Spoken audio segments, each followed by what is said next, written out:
At 2:14 a.m., inside cell block E of Louisiana's most dangerous maximum security prison, one inmate was found face down in a pool of blood. 18 stab wounds. No signs of a struggle. The victim, 28-year-old Elijah Vasquez. The only other man in that cell? Marcus Raye. A hardened inmate with 8 years left on his sentence, now found unconscious beside the body, clutching the murder weapon. But this wasn't just another prison brawl. This wasn't gang-related, and it wasn't about money. According to the guards, it was personal, intimate. They called it a lover's quarrel that turned violent. But the evidence? It tells a different story. Because Eli had filed a complaint just weeks before his death. And Marcus, he never spoke a word in his defense. So the question is, what really happened that night in cell 214B? Was it betrayal, blackmail, or something even more dangerous? Before we go deeper, let us know in the comments where you're watching from. We'd love to hear from you. And if you're new here, click on the subscribe button so you never miss any of our upcoming videos.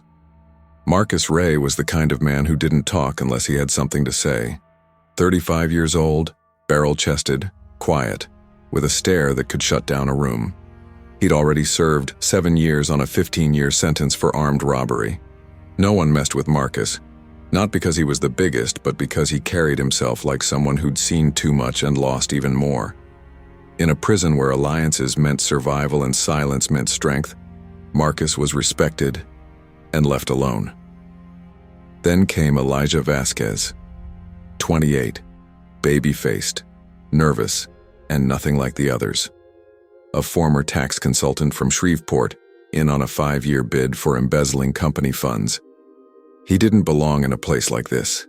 The gang saw him as bait, but somehow he ended up sharing a cell with Marcus. What drove these two men, so different, from such separate worlds, to trust each other inside a system built on fear and violence? What did Elijah offer that made Marcus let his guard down? Who was really manipulating who? And why did only one of them leave that cell alive? Marcus Raye had spent most of his life understanding two things: power and pain. He grew up in Baton Rouge, the youngest of 4 boys, all of them caught up in gang life by the time they turned 13. Their mother worked 2 jobs. Their father left before Marcus learned how to write his name. By 18, Marcus was already a known name in street circles. Armed robbery was what finally got him locked up, but by then, he had more than enough scars to remind him that trust was a weakness. Prison didn't scare Marcus. He had already lived in a kind of prison his whole life. The only difference now was concrete walls and numbered uniforms. He'd learned to survive here the same way he did outside, by staying invisible when it mattered and violent when it didn't. He didn't join any prison gangs. He didn't volunteer for work assignments. He kept to himself, ate alone, and didn't ask questions. But that all changed the day they brought in a new guy. Elijah Vasquez came from a different world. College degree in finance, clean-cut, articulate, with soft hands that looked like they'd never held a weapon. Born and raised in Houston, Eli had been a rising star at an accounting firm before it all unraveled. A little number shifting, some client accounts altered, and suddenly, his life was headlines and handcuffs. He wasn't violent, he wasn't hardened, and from the second he stepped into that Louisiana maximum security prison, it was obvious. He wasn't going to last long. He didn't speak the language of survival. The tattoos, the rules, the invisible lines drawn between races and gangs, none of it made sense to him. He tried to keep his head down. He didn't make eye contact. He didn't ask for anything. But sometimes in a place like that, silence is seen as weakness, and weakness draws attention. Their first real interaction wasn't anything dramatic. Eli made the mistake of sitting at the wrong table in the mess hall. That's all it took. One seat, wrong group. A fork scraped the table. 2 guys stood up. Eli froze. He didn't understand what he had done. He looked around, panicked. And just before the first punch could land, Marcus stood. Just stood. No words, no threats, just a stare. And like that, the moment passed. The two inmates backed off. Eli mumbled a thank you. Marcus didn't say anything. He just went back to his tray. But that moment planted something. Over the next few weeks, things changed in subtle ways. Eli was reassigned to Marcus's cell. Whether that was by request or coincidence, no one knows. At first, they barely spoke. Eli would read on his bunk. Marcus would do push-ups in silence. But then came the books. Marcus noticed Eli had a few paperbacks, mostly thrillers and crime novels. One day he asked if he could borrow one. That opened the door. Small talk followed. Then, longer conversations. Eli shared stories about college life, what downtown Houston was like on weekends. Marcus listened. Occasionally, he'd talk about growing up in Baton Rouge, but never too much. There were jokes, quiet, dry ones. Sometimes they'd laugh when the lights went out, the kind of laugh that made the cell feel, for a moment, less like a cage. The nature of their bond was something no one else really understood. In a place where everyone's watching, they kept it discreet. No handshakes in public, no long talks in the yard. But inside their cell, it was different. Trust built slowly. Books turned into shared meals into whispered thoughts. Was it just friendship? Two lonely souls clinging to whatever humanity they had left? Or was it something deeper? Something they couldn't name in a place that would never allow it? Whatever it was growing. And it wasn't going unnoticed. Other inmates started to whisper. Correctional officers began logging more notes about cell 214B.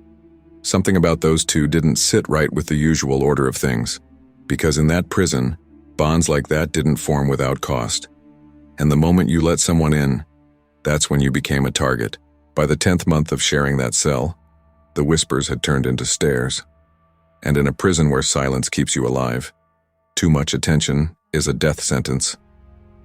Other inmates, especially those on Marcus's tier, had begun watching them closely. Watching how Eli would slide his tray over to Marcus without a word. Watching how they sat shoulder to shoulder during head count instead of leaving space like everyone else. Watching how Eli would sometimes laugh a little too freely, like he forgot where he was. Word traveled fast, and it wasn't long before Marcus was pulled aside in the yard by a man everyone feared. Big Tank. Leader of the Tier 3 Bloods, built like a wrecking ball, and with a rap sheet long enough to bury a man in. Tank didn't yell. He didn't need to. He just stared at Marcus with dead eyes and said, "You're getting soft, Ray. That boy got you forgetting where you at." Then he walked off. No threats, no theatrics. But in prison, silence is often the loudest warning. Marcus knew exactly what it meant. And yet, he said nothing to Eli. He didn't push him away. He didn't ask for a cell reassignment. He just carried on like nothing had changed. But something had. You could feel it in the air. 2 weeks later, Eli was gone. No warning, no explanation. Marcus returned from work detail to find the cell empty. His books gone, the cot stripped. Just like that, Eli had been transferred. Marcus asked around. Got nothing. Some said he was moved to the infirmary. Others claimed he was in protective custody. Marcus went quiet after that. Quieter than usual. For 2 weeks, he ate alone again. Slept facing the wall. Didn't touch a book. And then, just as suddenly, Eli came back. But he wasn't the same. He walked differently. Flinched when someone called his name. His face had bruises under both eyes, one lip swollen, healing. He didn't talk much. Barely acknowledged Marcus. At night, he'd lie on his bunk, staring at the ceiling like he was afraid to blink. Marcus tried to ask what happened. Eli just said, "Don't, I'm good." But it was clear. He wasn't. That final night, something snapped. Around 1:48 a.m., guards in the East Wing reported hearing a scream, loud, terrified, broken. When they reached cell 214B, the door was streaked with blood. Inside, chaos. Eli was on the floor, his body covered in stab wounds, 17 in total. The makeshift weapon? A sharpened toothbrush handle, wrapped in tape. Blood soaked the floor and splattered the wall. His breathing was shallow. He died minutes later. Nearby, Marcus was found unconscious on the floor, face down, barely responsive. He had no injuries, no blood on his hands, nothing to suggest he fought back or resisted. When he came to, he said he'd been drugged, that someone must have slipped something into his meal. He claimed he remembered nothing past 10 p.m. The prison locked down immediately. Investigations launched. Marcus was moved to solitary. Some called it open and shut, another inmate murder in a place built on violence. But the autopsy would later reveal something unexpected, something that didn't align with Marcus's version of events, and something that would force investigators to question everything they thought they knew about what really happened in that cell. Because while Eli's wounds told one story, the toxicology report told another. The official narrative came down within 48 hours, a lover's quarrel gone wrong. That's what the warden called it in his statement to the press. 2 inmates, an inappropriate relationship, emotions ran high. One man lost control, the other paid the price. Case closed. It was the kind of story that didn't require explanation in a place like that. The kind of story that let people move on quickly. Guards, inmates, administration. But Marcus Raye? He didn't say a word. Not to internal investigators, not to his assigned attorney. He refused legal counsel, declined every meeting, and when he was brought into the interview room, he simply sat there, silent, unshaken, almost numb, like he had already accepted whatever was coming. But not everyone was willing to let the story end there. Detective Cassandra Holt had seen plenty in her 15 years working prison cases, but something about this one refused to sit right. From the moment she walked into cell 2114B, the scene felt incomplete. The weapon was too clean, the struggle too quiet. Eli had 17 stab wounds, and yet no signs of resistance, no defensive wounds, no broken nails, no bruises on Marcus, no signs of a fight, just a clean clinical execution with a homemade weapon, and no trace of hesitation. Holt started digging. First stop, the guards, and immediately the cracks began to show. One officer said he heard yelling before the scream. Another claimed he didn't hear anything at all. A third had conveniently been off rotation for 5 minutes, the same 5 minutes the security feed from that wing went dark. The excuse? Electrical maintenance. No log, no approval, just a gap. Then she found it. A grievance report, filed by Eli, 2 weeks before he died. Suppressed. Never entered into the system. It was short, handwritten, and missing the signature block. But the message was clear. Eli had reported feeling unsafe. Said he was being watched, pressured. He didn't name names, but he mentioned a threat, that if he spoke about what happened while he was away from Marcus's cell, he'd regret it. The date on the form? 3 days before he was transferred. Holt requested access to the transfer paperwork. It was incomplete. No reason listed, no medical notes, no behavioral write-up, just a sudden, unexplained shift. Then came the letter. Eli had written to his sister the night before he was killed. She never received it, but a draft was found in his belongings. The contents weren't explicit, but they were chilling. In it, Eli wrote, "I made a mistake. I trusted someone I shouldn't have. I think they're trying to shut me up. If anything happens, tell them to look at the guards, not Marcus." The murder weapon was examined, a toothbrush handle crudely sharpened, wrapped in tape, DNA tested. Only Marcus's prints were found. No blood spatter from Eli on his clothes, despite being feet away during the attack. Investigators suggested maybe Marcus wore something over his jumpsuit. Maybe he cleaned himself off afterward. But even that theory had holes. No bleach found in the cell, no torn fabric, no signs of an attempt to hide anything. And still, Marcus said nothing. Viewers, ask yourselves this. Was this really a crime of passion? A moment of rage from a hardened inmate who couldn't control his emotions? Or was it something far more calculated? If it was a planned hit, who ordered it? And why was Eli the target? Because if you believe his last words, then Marcus may not be the killer at all. He may have been a witness, set up to take the fall. The question is, for what? And by whom? At minute 35 of the investigation, everything changed. Detective Cassandra Holt received a package through internal review clearance. Documents that had, until now, been sealed from both public and legal access. Buried deep in disciplinary logs, hidden under layers of bureaucratic code and legal red tape. One file stood out. It was filed under an internal misconduct report, partially redacted, with only one name left untouched: Correctional Officer Darnell Hughes. In that document, Eli had filed a formal complaint. The allegation was as serious as it was explosive: sexual assault and coercion by a uniformed officer. The officer in question, Hughes. Eli claimed Hughes had isolated him during his transfer out of cell 214B, using his time in protective custody to threaten, intimidate, and force Eli into silence.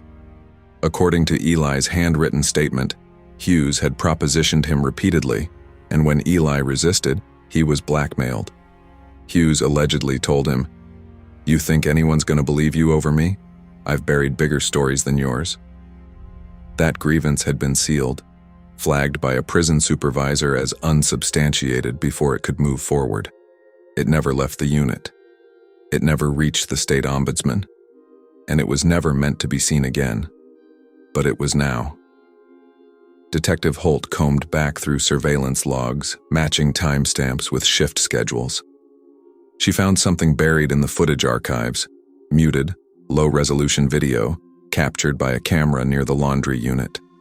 The timestamp read, 3 days before Eli's death. In the frame, Marcus and C.O. Hughes were in a heated exchange. No audio, but the body language was clear. Hughes pointed at Marcus. Marcus stepped forward, close enough to be restrained. 2 other guards appeared seconds later. The incident was written off as inmate agitation. No mention of who it involved, but the footage told its own story. Eli had told Marcus the truth. In the final week of his life, Eli had confided in him. Quietly, carefully. He told Marcus what happened during those 2 weeks he was gone. Told him about the threats, about Hughes, about the fear that he was going to be silenced. Eli said they had to come forward, together, that Marcus, being respected on the block, might actually be listened to. They agreed to speak to the ombudsman the following Monday. Eli never made it to Monday. The deeper Holt dug, the clearer the pattern became. Hughes had a history of complaints, all sealed, all dismissed internally. Inmates transferred, logs deleted, cameras malfunctioned. It was a pattern that spanned nearly 5 years. No formal charges, no suspensions, just a long line of vanishing voices. And now, Eli was gone. Dead, stabbed 17 times, in a locked cell, with no witnesses. And Marcus, the only man who might have stood with him, was labeled the killer. But Holt was starting to see a different picture. Marcus wasn't just defending himself. He wasn't just defending Eli. He was protecting something bigger. The truth. Because in a place where stories are erased before they're told, silence is often the loudest cry for help. And Marcus's silence? It wasn't guilt. It was defiance. A refusal to let their story be twisted. A refusal to name names in a system that punishes honesty. A quiet protest from a man who had spent his whole life learning when to speak, and when silence was louder than any confession. So, what really happened in cell 214B? Was Marcus drugged and framed by a guard protecting his secret? Was Eli killed for daring to speak up? And if that's true, how many others never got the chance? You tell me. If you were in Eli's place, isolated, threatened, and ignored, what would you do? And if you were Marcus, knowing the truth but carrying the blame, would you speak? Or would you stay silent and hope the truth found its own way out? Nearly 10 months after Eli Vasquez was buried in a small cemetery outside Houston, his grave marked only by a plain stone etched with his name and the year of his birth and death, a confession surfaced that should have changed everything. It came from Curtis Denning, A lifer doing 2 back-to-back sentences without the possibility of parole. Curtis had nothing to gain, no deal on the table, no early release, no favors owed. He called it his last clean thing before he died in prison. Curtis came forward in a private interview with Detective Holt and a prison chaplain, requesting the meeting off record. What he said in that room changed the course of the investigation, but not the outcome.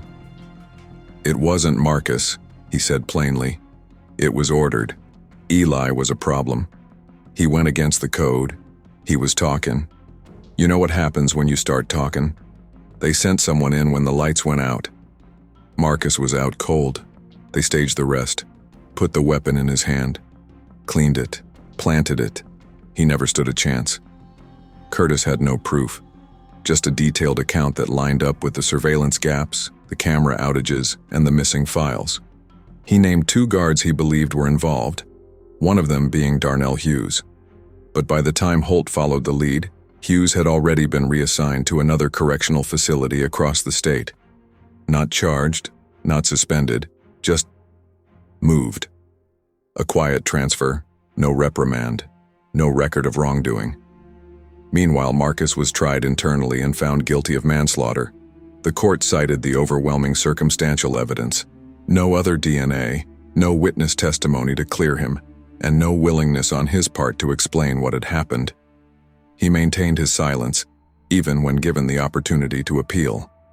20 more years were added to his sentence. The official line? Case closed. Inmate on inmate violence. A personal dispute turned fatal. But those who looked closer, who really listened, heard something different. At a small memorial held on the 1-year anniversary of Eli's death, his sister Andrea stood in front of a modest group of family, friends, and former classmates. She held a folded piece of paper, one of Eli's last letters, found in a box of belongings sent from the prison. In it, he had written, "If something happens to me, don't believe what they say.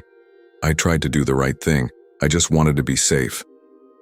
Through tears, Andrea said, "My brother wasn't gay. That's not why this happened. He was scared. He was trapped in a place where trust can cost you everything." And Marcus might have been the only person who really cared about him. I don't think they were in love. I think they were just 2 human beings who saw each other. And that was enough. She paused, holding back emotion. I don't know what hurts more, the fact that he died like that, or that the people who let it happen are still collecting paychecks, while Marcus rots away for something he didn't do. And maybe that's the real tragedy here. Not just the death, not just the injustice, but the silence that follows, the kind that doesn't come from guilt, but from knowing the truth won't change anything. Because in that prison, in many like it, truth is just another commodity, something to be traded, buried, or erased. So when you think of Marcus, don't just think of a convict. Think of a man who once protected a stranger in the mess hall because it was the right thing to do. Who sat in silence for a friend when speaking would have only rewritten a lie. Think of Eli, not as a victim or a scandal, but as a scared young man who tried to tell the truth. Who thought someone might listen? Who thought justice might still exist? And think of the question that still lingers. What would you have done? If you were in Marcus's shoes, would you speak? Would you risk everything to expose the truth? Or would you stay silent and carry the burden alone? Because in a place where love is forbidden and silence is survival, the truth got buried deeper than anybody ever was. Was Marcus the killer or the scapegoat? Was he a man who snapped in the heat of a moment, or a man left holding the blame for a crime no one ever intended to solve? What really happened inside that cell? And why was it so carefully erased from the record? We've seen the missing footage, the silenced reports, the sealed grievances, and the guard who walked away without a scratch to his name. And we've seen Marcus, a man with a violent past, but not without dignity. A man who had every reason to stay quiet, and yet chose to stand beside someone the system had already forgotten. Was that a sign of guilt or of loyalty? Drop a comment. Do you believe Marcus was framed? Or did he know something the rest of us never will? And tell us, how would you have handled it? If someone trusted you with the truth, in a place where truth costs lives, would you protect them? Would you risk your own safety to do the right thing? Or would you stay silent like so many others have? This story isn't just about what happened. It's about what we choose to see, what we're willing to question, and whether justice is ever really about the truth, or just about who has the power to write it down. And if you thought this story was dark, wait until you hear what happened when an inmate discovered that the man sleeping in the bunk below him wasn't a stranger, but his long-lost brother. A reunion, 20 years in the making, wrapped in regret, secrets, and one impossible decision. That's our next story. Subscribe now so you don't miss it. And before you go, let us know in the comments where you're watching from. We'd love to hear from you. And don't forget to hit that subscribe button so you never miss any of our upcoming videos.